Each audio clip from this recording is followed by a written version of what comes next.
Today on Alex and Autos, we're talking about the all-new BMW 4 Series convertible. A lot of people have derided this as simply a 3 Series with 100 added to it, but that's not exactly true. This vehicle has been almost completely redesigned for this model year. A lot of people have been complaining about BMW's renaming scheme, but it actually makes perfect sense to me because the 3 Series Coupe and convertible have always been more expensive than the 3 Series. And if the theory is supposed to be that the Series gets more expensive as you go up, then the 4 Series, price-wise, is between the 3 and the 5 Series, and so therefore that actually makes sense to me. With the loss of the C70 convertible, the BMW has one fewer competitor in this 4-seater luxury convertible market. We still have the Audi A5, the Lexus ISC, and the Infiniti Q60. The Mercedes E-Class convertible is actually based on the Mercedes C-Class, so you would normally think that that would be a direct competitor to this BMW 4 Series, but Mercedes has priced that E-Class convertible a step above this. It's actually somewhere between the 4 Series and the 6 Series in terms of price, but I will still include it in this segment because it's sized about the same as this vehicle. Then of course we have the luxury 2-seat convertibles like the Jaguar F-Type and the Porsche Boxster. They're a decent amount smaller and we lose the practicality of the back seats. The rumor mill tells us that Cadillac should be bringing a Cadillac ATS convertible at some point soon, but we don't know when that will be yet. BMW's design language could be called timeless, and a number of people have also said that BMW is one of the few car companies that can completely redesign a model and have it look exactly the same as the one that it replaced. I think that both of those are definitely true for the 4 Series. It looks very much like the 3 Series that it replaces. It also looks very much like the previous generation 3 Series that other 3 Series replaced as well. I don't think that's a bad thing, however. It's instantly recognizable as a BMW, and if you actually park it next to one of those other BMWs, you can see that this is definitely more aggressive and a little bit better integrated on the front. The latest design trend for BMW has been integrating their kidney grille into the headlamp module right here like that, as you can see. Like the rest of the BMW lineup, there are 4 different trim lines to choose from. We're taking a look at the luxury line right here, which means we have more vertical slats in the grille and they're also chrome plated. There's a base version as well that's a little bit different than this. We have an M Sport and a Sport line as well. They all tweak things around the front, but the structure remains the same. Our model is equipped with the HID headlamps, but full LED headlamps are an option in the 4 Series. They're a little bit spendy, however. At 182.6 inches long, the 4 Series has gotten a little bit longer than the 3 Series that it replaces. It's about an inch longer overall, but the wheelbase, that's the distance between the center of this tire and the center of that tire up there, has actually stretched by 2 inches versus last year. Most of that growth goes to additional legroom for the front and the rear passengers. Unlike some of the entries in this segment, most notably that Lexus ISC, I think the 3 Series looks equally attractive with its top up and the top down. While the cynical may say that nothing has changed on the side profile in the 3 Series to 4 Series transition, we get this little fender vent right here, and we also have a tag that says luxury on the side of the vehicle. The rear of the 4 Series is instantly recognizable as a BMW. We have these large red rear tail lamp modules that extend onto the trunk lid. An interesting bit of trivia is that the trunk lid in the coupe and the sedan are common. It's actually the only piece of sheet metal that the 4 Series coupe and the 3 Series sedan share, but the 4 Series convertible shares nothing with the sedan because we don't have the same trunk lid going on right here as you do in the coupe or the sedan. Our particular model has the twin exhaust tips, and we have this nice chrome strip running across the bottom with well-integrated parking sensors. Overall, I give the 4 Series 9 out of 10 points in the exterior style score. I think this is almost as attractive as the Mercedes-Benz E-Class convertible. I do think that E-Class is just a little bit more attractive than this. It's also a little bit more adventurous in terms of styling. This is definitely the more elegant style in this category. I think the Infiniti is a little bit unusual looking, and the Lexus is definitely getting old. The 4 Series starts out with 2 basic engines. We have a 2-liter 4-cylinder turbocharged engine or a 3-liter 6-cylinder turbocharged engine. The 2-liter turbo produces 240 horsepower and 255 pound-feet of torque, same 2-liter engine that you'll find in the 3 Series. That 3-liter engine produces 300 horsepower and 300 pound-feet of torque. That's the one that we're taking a look at in this model right here. Again, it's the same model that you'll find in the 3 Series. Now, if that's not enough power for you, BMW will sell you an M4 convertible that produces 425 horsepower and 406 pound-feet of torque from a twin-turbo 3-liter inline-6 engine. That's actually not the same engine that we're seeing here. This is a twin-power turbo engine in the 435i. Some people are a little bit confused about that. This is a single-turbo vehicle. It's just that the single turbo has 2 inlets on the turbine side of the turbo compressor. All 4 Series models send power to the rear wheels by default, but the 428i and the 435i can be had with BMW's $2,000 all-wheel drive system called xDrive that will send power right here to the front wheels. With BMW's proximity key, you can raise and lower the top by just pressing on the lock button, and that will raise the top on the vehicle. You do have to be pretty close to the car, however, so you can't be inside your house, car parked on the street, and do this. You have to be within a certain number of feet with the car. You can lock and unlock the car from a greater distance, but you have to be pretty darn close in order to have the top actuate by the remote control right here. You can of course do the same thing opening the top by pressing the unlock button. This is one of the faster acting hardtops that I have driven so far, but you do have to be driving under 10 miles an hour in order for the top to operate, so you have to be essentially stopped. It's pretty tricky to be at a stoplight and try and raise and lower the top. It's just not fast enough for that. And of course, if the light turns green, you really can't accelerate through the intersection while the top is in motion. Front seat comfort comes in at 9 out of 10 points in our particular model. We have the 12-way power driver's seat. Passenger seat also has the same range of motion. This seat offers 4-way adjustable lumbar support and a 2-position memory for the driver. Now up here we have a manual tilt telescopic steering column with a decent range of motion, but obviously since it's manual, it's not memory linked as well. Now this front seat is not quite as comfortable as the Mercedes-Benz E350 seats, but it's more comfortable than just about every other entry in this segment. Thanks to the very upright profile, the 4 Series has the most front and rear headroom available in its segment. We also have the most combined legroom. That's front legroom plus rear legroom. Now if you're long-legged but not terribly long torsoed, you will be a little bit more comfortable in the Lexus or in the Infiniti because we do have a little bit more front legroom in those vehicles.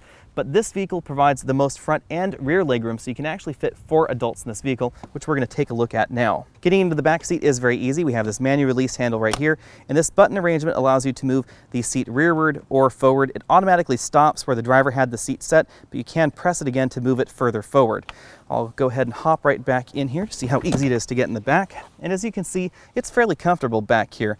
The rear seat back is fairly upright, but it's not curved strangely forward like you'll find in some convertibles out there.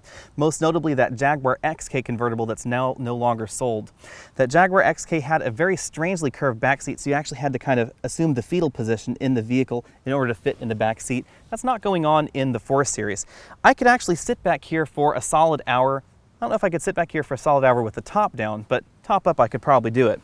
If I sit over here on the right side, this front seat is all the way back in its tracks, and I kind of have to jam my legs down there in the seat. Don't quite fit back out here behind that front seat. However, I was able to jam 4 adults in this vehicle. The 6'5" person that was right here in the front seat just had to move the front seat up until his legs were almost touching the dashboard, and then it was definitely easy to accomplish.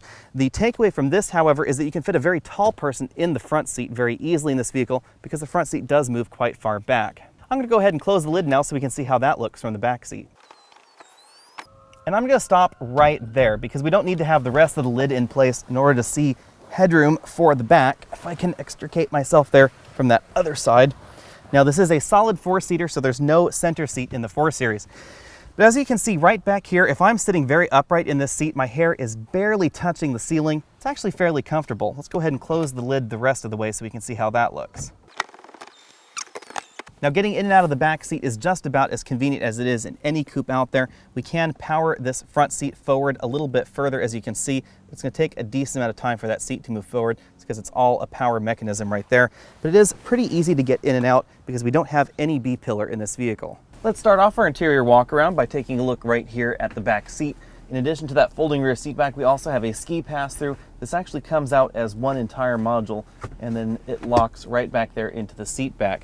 And if we take a look below that, we do find an additional little storage cubby right here, and then we also have 2 decently sized cup holders, easily able to accommodate this large takeout soda that I have right here.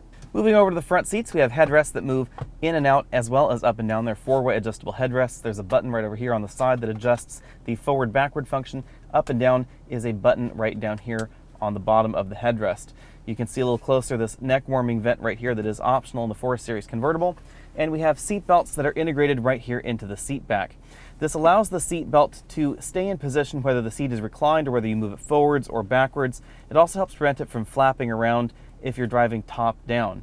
Now, some people may dislike this because if you're a taller person, as you can see with the seat belt right there, it may tend to wrap up and over your shoulder and then back down your back, and that has a kind of a strange feel to it. So be sure and spend a decent amount of time in the car and decide if that's comfortable for you.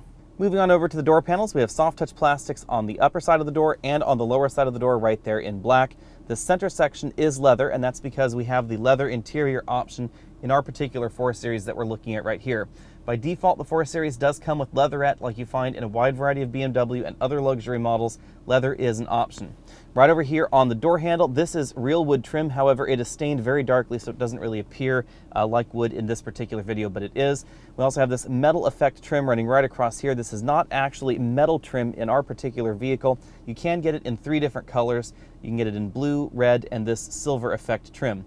Now, in addition to this real wood trim that's right down here on the door panel right there, you can get real aluminum trim as well. That real aluminum trim will be right next to the fake metal trim, depending on your trim level of 4 Series. Moving on over to the dashboard, you can see this wood trim in a little greater detail from this angle. We also have an injection molded dashboard standard in the 4 Series. For just under $1,000, you can get a stitched leather dashboard, which is incredibly attractive. And $950 isn't half bad as far as stitched leather dashboards go. Chrysler does charge a little bit more for their stitched leather dashboards, so in a BMW, just under $1,000 is a decently priced option. It's definitely one that I would get. It really dresses up the cabin a great deal. Now, since we have the nutty brown interior, we have this two-tone dash where the lower portion of the dashboard matches the seats and the upper portion is black. There are really only 2 different interiors that come with this two-tone option. It's the beige interior and this interior. Now, there's also a red interior, and depending on the trim level you get, that red interior will have a two-tone dash as well. If you get the lighter taupe interiors or the light gray interior, then this remains black on the lower portion of the dashboard. Over here we have a large glove box. I was easily able to accommodate a tablet computer right inside there. Now, moving on over to the center of the dashboard, we have our iDrive screen perched right here, high on top of the dashboard. I think this is more attractive than BMW's previous double binnacle arrangement, because the double binnacle arrangement made the dashboard look very bulky, and this gives it a sleek and more modern look. I know that some people have complained about this because it looks like a tablet computer grafted onto the dashboard, but overall I find it a very attractive look. Air vents right over here, door lock button, hazard light button, and this knob right here allows you to change how hot or how cold you want the air coming out of these vents to be. So you can make it a little bit warmer by moving it on over to there to the red option, or a little colder by moving it on over there to the blue option. Now, below the air vents we find the first bank of buttons for the iDrive system, mode selection, AM, FM selection right there, power and volume. These are touch sensitive favorite buttons. As you can see, if you slide your finger across them, you'll see that number displayed right on top. Track forward, backward, eject for the single slot optical disc player. If you want to know more about iDrive, then go ahead and click that banner at the bottom of your screen. Below that, we have dual zone climate control with our heated seats in our particular vehicle, auto right over here, 2-zone climate control. Because the 4 Series is heavily based on the 3 Series, we have hard plastics right over here that make up the bottom of the center console, and we have a traditional handbrake right there. If we move on behind that, we have a softly padded center armrest. If we open this up, this will reveal the snap-in adapter that you'll find in BMW's iDrive products. You can get various phone snap-in cradles right there for that. This is what they look like. If you had an iPhone cradle, it would actually have connectors down there. This is just the connector blank that comes with the vehicle. This allows you to snap your phone in. If your phone supports it, you can use a higher gain antenna that's built into the vehicle, etc. Right down here we have a USB input and an auxiliary input. This is relatively shallow because in the 4 Series vehicle, like most BMWs, the transmission is essentially under the center console. That helps the weight balance in the vehicle, but it does limit the center console storage just a little bit. Our 4 Series has the optional heads-up display. As you can see, it gives you infotainment information on the right-hand side, along with navigation information like lane instructions, next turn instructions, etc. We get the digital speedometer right down there on the left-hand side of that display. You also get some additional cruise control information above that, and depending on the model you're in, you can also get pre-collision warning through this system as well. BMW continues to use a very traditional 4-dial instrument cluster. We have our engine temperature right over here on the right, fuel gauge right over here on the left, and then tachometer and speedometer. Now, this bottom portion of the tachometer over here is a large LCD. It's a multi-information display. We get our trip computer right over there in the center, and then we get some additional displays right on this other side. This lower portion right here that's currently giving us the fuel economy is actually part of that LCD. So it'll change, as you can see right here, if we go to the Eco Pro mode, it changes to sort of a power gauge, so you can see how hard you're pressing on the accelerator pedal. And then we have the status of our start-stop system right over there next to the drive indicator. Moving out to the steering wheel, we have a 3-spoke wheel. Keep in mind that we are in the luxury model. If you get the M Sport model, you get a different steering wheel. Right over here, we have shift pedals up on this side, down on this side. They do move with the steering wheel. They're not fixed to the steering column. Over here, we have the stock for the windshield wipers with the auto function at the button right there at the end. And then on this side, we have our turn signal stock and the BC is for the trip computer. So you change that trip computer's information display by clicking that BC button right over there. On this side of the steering wheel, we have our cruise control controls. And on this side, we have our radio controls as well as our voice command button. To the left side of the steering column, we have an additional storage cubby right here. It is suitable for small items like cell phones, that sort of thing. You can put them right inside there. It is a little bit deeper and larger than it looks. Several of you have asked for close-ups of the wood grain in vehicles. This is what it looks like. That little strip right there is an inlay. It is a metallic inlay right there in the wood. Up above that, we have the injection molded dashboard. Below that, we have the plastic metallic effect trim. And again, this is the two-tone interior with the brown leather seats. BMW's 4 Series convertible has one of these wind deflectors that you've probably seen on a wide variety of convertibles. If you've ever wondered what on earth this thing is for, the answer is simple. When you have the side windows up and the top down on the vehicle, you actually get kind of a cyclone effect in the wind that's wrapping around the vehicle. So the breeze wants to come in right back here behind the rear seats, down here, and then right back behind your head in the vehicle. This actually helps block that without being too noisy. So it's not solid, it's something that's easily movable, easily taken out of the vehicle, and it just helps keep that breeze away from the back of your neck. It actually snaps right out of the vehicle very easily like that. And in the 4 Series, BMW has given you a little compartment right behind the rear seat backs for that to tuck into very nicely. Now, if you recall my video on the G37 convertible, which is now known as the Q60 convertible, all I was able to fit in the back with the top down was a small wooden duck and a jacket. The 4 Series is very different, however. Now, if we open the trunk, it doesn't look very impressive from this angle, but we have a few things that help us out carry cargo. The first thing is this trunk lid and the top arrangement will actually move out of the way. Now, BMW wasn't the first manufacturer to do this, but they probably do it with the most interesting mechanics going on in this top right here. You'll notice the trunk lid first moves up, and then the lid sections of the vehicle move up and out of the way. That gives us access to a surprisingly large cargo compartment. This is about the same size as you will find in the Mercedes-Benz E350, which is a soft top convertible.